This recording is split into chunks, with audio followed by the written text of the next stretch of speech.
Good morning dear friends, आप सभी का सुबह की चाय के साथ 10 इम्पॉर्टेंट करंट अफेयर सेशन में स्वागत है। आज डेट है 30 अगस्त 2021। तो चलिए आज के सभी इम्पॉर्टेंट करंट अफेयर्स देख लेते हैं। पहला प्रश्न है, हाल ही में वन वेब संगठन ने कितने उपग्रहों को लॉन्च किया है? तो हाल ही में वन वेब संगठन के द्वारा कुल 36 संचार उपग्रहों को लॉन्च किया गया है। बात करें वन वेब संगठन के बारे में तो यह भारत समूह द्वारा समर्पित उपग्रह संचार कंपनी है, जिसने हाल ही में रूस के वोस्टोचनी कॉस्मोड्रोम से एरियन स्पेस के जरिए 36 संचार उपग्रहों को लॉन्च किया है। इन संचार उपग्रहों को धरती की निचली कक्षा में स्थापित किया गया है। क्लियर हो गया। अगला प्रश्न देखते हैं, हाल ही में वेदांता संगठन ने कहाँ के एक ब्लॉक में प्राकृतिक गैस नेचुरल गैस की खोज की है? तो वेदांता संगठन के ओनर कौन है, मालिक कौन है? तो वो है अरबपति अनिल अग्रवाल। ये वेदांता के मालिक हैं। इन्होंने 2018 में ओपन एरिया लाइसेंस पॉलिसी के तहत गुजरात में एक ब्लॉक को खरीदा था। आप जानते हैं ब्लॉक का ऑक्शन होता है, नीलामी होती है, जो प्राकृतिक और पेट्रोलियम गैस वाले ब्लॉक होते हैं उनकी। और 2018 में इसी प्रकार की नीलामी में, जो कि ओपन एरिया लाइसेंस पॉलिसी के तहत की गई थी, उसमें वेदांता संगठन ने गुजरात में एक ब्लॉक हासिल किया था और वहां पर हाल ही में नेचुरल गैस की खोज की गई है वेदांता संगठन के द्वारा। तो ये इम्पॉर्टेंट है, इसको आप याद रखेंगे। ठीक है, प्रश्न आएगा कहाँ पर, तो याद रखेंगे गुजरात में। अगला प्रश्न है, किस संगठन ने की indicators for Asia and the Pacific 2021 report जारी की है, जिसमें कहा गया है कि महामारी एशिया और प्रशांत की प्रकृति के लिए खतरा है। न केवल एशिया और प्रशांत के लिए यह महामारी खतरा है, बल्कि पूरे विश्व के लिए खतरा है।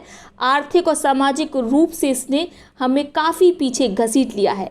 तो ये रिपोर्ट किसके द्वारा जारी की गई है? कि indicators for Asia and the Pacific 2021 ये जारी की गई है एशियाई डेवलपमेंट बैंक के द्वारा, एशियाई विकास बैंक के द्वारा। ठीक है, एडीबी ने इस रिपोर्ट को जारी किया है। एडीबी आप जानते हैं क्षेत्रीय विकास बैंक है, जिसकी स्थापना 1966 में की गई थी। इसमें वर्तमान में 68 मेंबर हैं। भारत इसका संस्थापक सदस्य है। इसका हेडक्वार्टर आप जानते हैं कहाँ पर है? मनीला, फिलीपींस में है। ठीक है, इस रिपोर्ट में एडीबी के द्वारा बताया गया कि एशिया प्रशांत क्षेत्र में बेरोजगारी में 20% का इजाफा हुआ है। इसके साथ ही इस महामारी ने 75 से 80 मिलियन लोगों को अत्यधिक गरीबी, एक्सट्रीम पुअरनेस की तरफ धकेल दिया है। तो याद रखेंगे, ये रिपोर्ट बहुत इंपॉर्टेंट है। इसको एशियाई विकास बैंक, एशियन डेवलपमेंट बैंक ने जारी किया है। ठीक है, आपको इसी प्रकार के विकल्प मिलेंगे एग्जाम में, एडीबी, अंगटाग, वर्ल्ड बैंक या टाटा ट्रस्ट। तो आपका उत्तर क्या होगा? आपका उत्तर होगा एडीबी। ये प्रश्न पूछा जाएगा, इसको आप टिक कर लीजिए। अगला प्रश्न देखते हैं, हाल ही में किस मंत्रालय के द्वारा समृद्ध कार्यक्रम या समृद्ध स्कीम लॉन्च की गई है? तो ये जो लिखा हुआ है, ये समृद्ध का फुल फॉर्म है स्टार्टअप एक्सेलरेटर के मिट्टी के लिए production, innovation, development and growth. ये समृद्ध कार्यक्रम का फुल फॉर्म है। ठीक है, इस प्रकार से पूरा प्रश्न लिख के भी आ सकता है और डायरेक्ट भी पूछा सकता है कि किस मंत्रालय ने समृद्ध कार्यक्रम लॉन्च किया है। तो किसके द्वारा लॉन्च किया गया? मिट्टी के द्वारा लॉन्च किया गया है। इलेक्ट्रॉनिक्स और सूचना प्रौद्योगिकी मंत्रालय के द्वारा इस प्रोग्राम को लॉन्च किया गया है। इसके अंतर्गत जो स्टार्टअप्स हैं, 300 स्टार्टअप्स को चुना जाएगा इस योजना कार्यक्रम के अंतर्गत। उन्हें 40 लाख रुपए का सीड फंड उपलब्ध कराया जाएगा, यानी शुरुआत करने के लिए। ठीक है, स्टार्टअप को शुरुआत करने के लिए जिस फंड की आवश्यकता होती है, उस फंड को इस कार्यक्रम के द्वारा मुहैया कराया जाएगा और 3 विशेष प्रकार के स्टार्टअप्स को चुना जाएगा, जिन्हें इस तरह की आर्थिक मदद दी जाएगी। ठीक है, ये कार्यक्रम किसके द्वारा लॉन्च किया गया है? इलेक्ट्रॉनिक्स और सूचना प्रौद्योगिकी मंत्रालय के द्वारा। अगला प्रश्न है, किसने राष्ट्रीय मुद्रीकरण पाइपलाइन का शुभारंभ किया है? ये बहुत चर्चा में थी। ठीक है, इसको किसके द्वारा लॉन्च किया गया? तो इसे लॉन्च किया गया निर्मला सीतारमण जी के द्वारा, राष्ट्रीय मुद्रीकरण पाइपलाइन। ठीक है, नेशनल मोनेटाइजेशन पाइपलाइन इसका नाम है। इसका उद्देश्य क्या है? जो सरकारी एसेट्स हैं, ठीक है, जो सार्वजनिक एसेट्स हैं, संपत्ति हैं, उनका प्राइवेटाइजेशन किया जाएगा ताकि भारत सरकार के पास फंड एकत्रित हो सके। ठीक है, यानी एसेट को क्या किया जाएगा, मोनेटाइज किया जाएगा, तभी यहाँ पर मुद्रीकरण लिखा हुआ है। यानी ये जो पॉलिसी है राष्ट्रीय मुद्रीकरण पाइपलाइन, ये एक प्रकार की विनिवेश पॉलिसी है। ठीक है, क्या किया जाएगा, डिसइन्वेस्टमेंट किया जाएगा। इसके अंतर्गत आपका जो बिजली है, रेल है, सड़क है, उन सबको प्राइवेटाइज किया जाएगा। ठीक है, निर्मला सीतारमण के द्वारा कहा गया कि 6 लाख करोड़ रुपए तक प्राप्त किए जा सकते हैं, इतनी संपत्ति की क्षमता है। और ये जो मोनेटाइजेशन है एक साथ नहीं किया जाएगा, बल्कि 2022 से लेके 2025 के बीच में यह मोनेटाइजेशन यानी यह प्राइवेटाइजेशन जो है ये किया जाएगा। क्लियर हो गया। ठीक है, और इसके अंतर्गत 6 लाख करोड़ रुपए का अमाउंट एकत्रित किया जाएगा।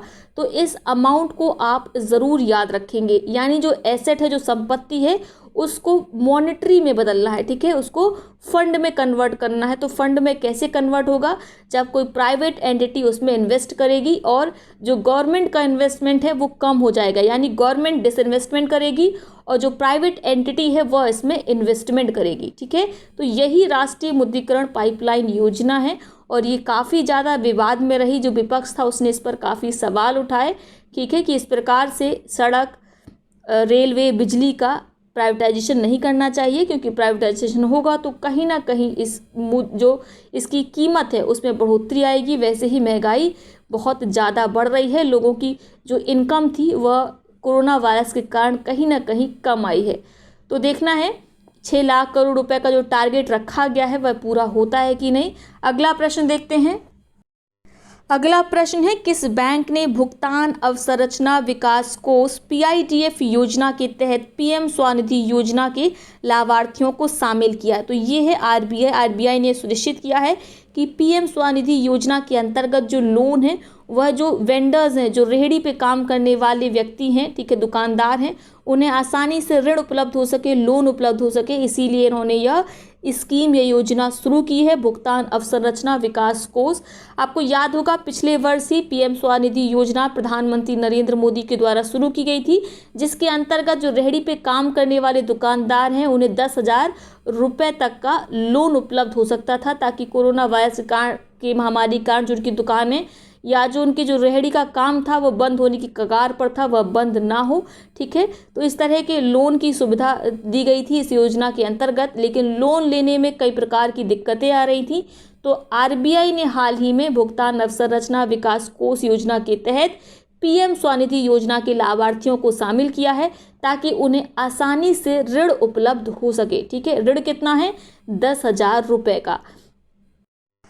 अब देखते हैं अगला प्रश्न, आर्मी 2021 में भारतीय पवेलियन का उद्घाटन किस देश में किया गया? तो आर्मी का जो हर बार आयोजन होता है वह रूस के द्वारा ही किया जाता है। भारतीय पवेलियन का उद्घाटन कहाँ किया जाएगा? जहाँ पर इसका आयोजन होता है, यानी रूस में। क्लियर हो गया।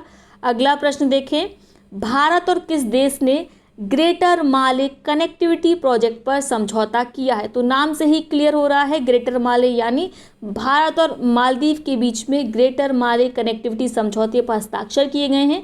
इस योजना के अंतर्गत भारत कई प्रकार के वहाँ पर इंफ्रास्ट्रक्चर कार्य करेगा, साथ में वह ऋण सहायता भी देगा। ऋण सहायता कितनी रहेगी? $100 मिलियन की सहायता रहेगी, साथ में 40 करोड़ रुपए की ऋण सहायता रहेगी। यानी ये सहायता जो है 100 मिलियन की वह डॉलर में है और 40 करोड़ की इंडियन करेंसी में है, रुपये में है। क्लियर हो गया। ठीक है, ग्रेटर माले कनेक्टिविटी प्रोजेक्ट भारत और मालदीव के बीच होने वाला प्रोजेक्ट है। अगला प्रश्न देखते हैं, America based tech company Cisco ने किसके साथ मिलकर भारत में महिला उद्यमिता को बढ़ाने के लिए WEP नेक्स्ट शीर्षक से महिला उद्यमिता मंच का अगला चरण शुरू किया है? WEP अर्थात विमेन एंटरप्रेन्योर प्रोग्राम। ठीक है, नेक्स्ट NEXT है ये। ठीक है, इसको शॉर्ट में नेक्स्ट लिखा गया है। तो इसको शुरू किया गया है किसके द्वारा? America based tech company Cisco के द्वारा, साथ में नीति आयोग के द्वारा। ठीक है, अगला चरण है, यानी 2021 में अगला चरण शुरू किया गया। तो पहला चरण कब शुरू किया गया था? तो आपको याद रखना है 8 मार्च 2018 में नीति आयोग और सिस्को ने मिलकर WEP यानी वुमेन एंटरप्रेन्योर प्रोग्राम को शुरू किया था, ताकि महिला उद्यमिता, महिला एंटरप्रेन्योरशिप को भारत में बढ़ावा दिया जा सके। क्लियर हो गया। अगला प्रश्न है, महिला अधिकारिता पर G20 मंत्रिस्तरीय सम्मेलन कहाँ पर आयोजित किया गया? तो इसका आयोजन कहाँ पर किया गया? इसका आयोजन किया गया इटली में। इसको लगाएंगे मोस्ट इम्पॉर्टेंट। भारतीय दल का प्रतिनिधित्व किसके द्वारा किया गया? तो वो हैं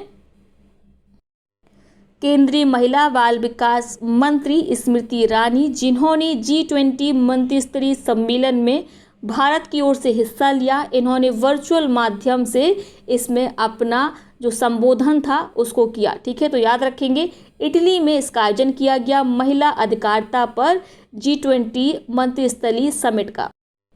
अगला प्रश्न है, किस किस देश के सशस्त्र बल ने साझा भाग 2021 शेयर डेस्टिनी 2021 इंग्लिश में याद रखेंगे। ठीक है, ये जो हिंदी अनुवाद है बिल्कुल अच्छा नहीं है। शेयर डेस्टिनी आपको याद रखना है। शेयर डेस्टिनी 2021 नामक एक बहुराष्ट्रीय शांति अभ्यास में कौन कौन भाग लेंगे? तो चीन, पाकिस्तान, थाईलैंड और मंगोलिया ने मिलकर यह जो साझा बहुराष्ट्रीय शांति अभ्यास है उसको करने का निर्णय लिया है। नाम क्या है? Share destiny 2021। अब भारत, ऑस्ट्रेलिया, जापान और अमेरिका ने मिलकर जब क्वेड की आप जानते हैं मेंबर हैं, और चारों मेंबर ने जो मालाबार अभ्यास किया तो तब से चाइना को बहुत खटक रहा था ये। और चाइना कैसे पीछे रहता? तो चाइना ने भी 4 देशों का संगठन बनाया कि हम भी करेंगे, हम थोड़ी किसी से पीछे हैं। तो इसमें चीन, पाकिस्तान, थाईलैंड, मंगोलिया ने मिलकर ये शांति अभ्यास किया है जिसका नाम है शेयर डेस्टिनी। ठीक है, ये आतंकवाद से लड़ने के लिए किया गया अभ्यास है, शांति को बढ़ावा देने के लिए, जबकि दुनिया के सबसे अशांत 2 देश तो खासकर इसमें शामिल ही हैं, चीन और पाकिस्तान। तो आप कंट्रीज़ के नाम ज़रूर याद रखेंगे। ठीक है, इसको चिड़ और जलन में कहा जाए तो शुरू किया गया है चीन, पाकिस्तान, थाईलैंड और मंगोलिया के द्वारा। साझा भाग 2021 शेयर डेस्टिनी 2021। क्लियर हो गया। अगला प्रश्न देखते हैं, NSG कमांडो ने आतंकवाद विरोधी कौन सा अभ्यास किया है? तो अभ्यास का नाम है गांडीव अभ्यास, जिसको नेशनल सिक्योरिटी गार्ड्स कमांडो के द्वारा हाल ही में इसको किया गया है। कहाँ पर? तो राष्ट्रीय राजधानी क्षेत्र दिल्ली में, कुछ हिस्से गुजरात के, मध्य प्रदेश के और उत्तर प्रदेश के भी शामिल हैं, क्योंकि ये ज़्यादा आतंकवाद प्रोन एरियाज़ हैं। ठीक है, यहाँ पर गांडीव अभ्यास किया गया है। गांडीव आप जानते हैं अर्जुन के धनुष का नाम था। बात करें NSG कमांडोज की, तो इनका गठन कब किया गया? 1986 में। इन्हें ब्लैक कैट कमांडोज भी कहा जाता है, क्योंकि इनका जो पहनावा होती है, इनकी जैकेट होती है, इनके फेस पे जो मास्क होता है वो काले कलर का होता है, इसलिए इन्हें ब्लैक कैट कमांडोज भी कहते हैं। इनका गठन 1986 में किया गया। क्लियर हो गया। ठीक है, साथ में याद रखेंगे गांडी अभ्यास को कहाँ कहाँ पर आयोजित किया गया। तो इस अभ्यास में किस किस को कवर किया गया? राष्ट्रीय राजधानी क्षेत्र दिल्ली को, उत्तर प्रदेश को, ठीक है, मध्य प्रदेश को और गुजरात को। ठीक है, यहाँ के जो प्रमुख 25 से 35 के बीच में शायद क्षेत्र थे उनको शामिल किया गया है। अगला प्रश्न देखते हैं। अगला प्रश्न मोस्ट इम्पॉर्टेंट है, स्टॉप टीबी पार्टनरशिप बोर्ड के अध्यक्ष के रूप में कौन नियुक्त हुए हैं? तो ये हैं मनसुख मंडाविया, जो कि बन गए हैं स्टॉप टीबी पार्टनरशिप बोर्ड के अध्यक्ष। इन्होंने किसका स्थान लिया है? तो आपका उत्तर होगा डॉक्टर हर्षवर्धन के द्वारा। ठीक है, हर्षवर्धन का इन्होंने स्थान लिया है। नए अध्यक्ष बन गए हैं मनसुख मंडाविया।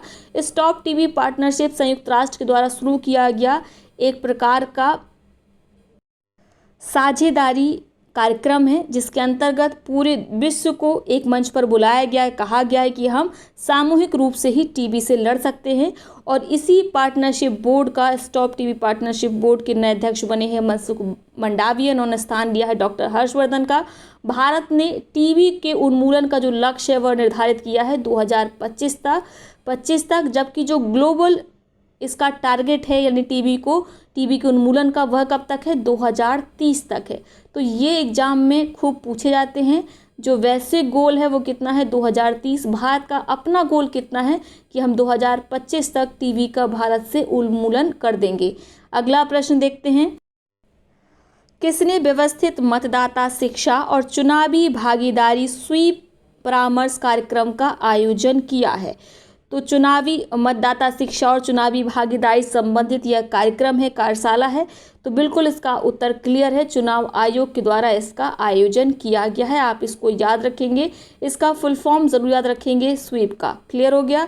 अगला प्रश्न देखें। अगला प्रश्न है, सोनू सूद देश के मेंटर्स कार्यक्रम के लिए किस सरकार के ब्रांड एम्बेसडर होंगे? तो दिल्ली सरकार ने हाल ही में देश के मेंटर्स कार्यक्रम को शुरू किया है, जिसका ब्रांड एम्बेसडर बनाया गया है सोनू सूद को। उन्हें देश का सर्वश्रेष्ठ मेंटर बताया गया है, जो अपने आप में बिल्कुल सत्य है।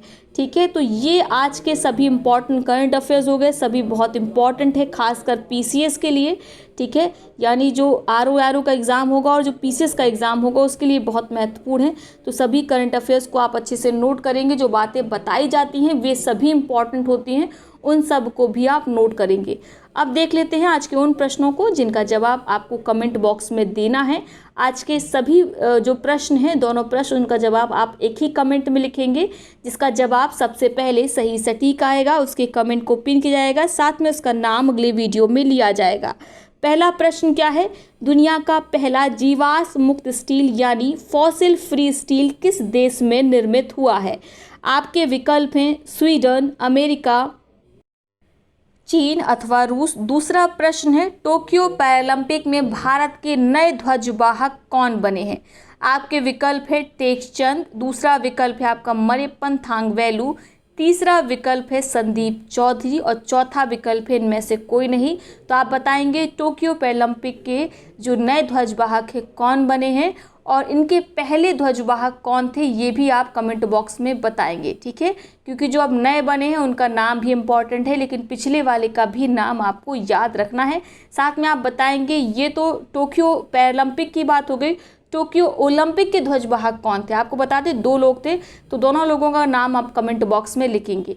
अब देखते हैं उन पिछले प्रश्नों को जिनका सबसे पहले सही सटीक जवाब दिया गया शिखा सिंह जी के द्वारा, और शिखा सिंह जी की कमेंट को ऑलरेडी पिन किया जा चुका है। पहला प्रश्न क्या था?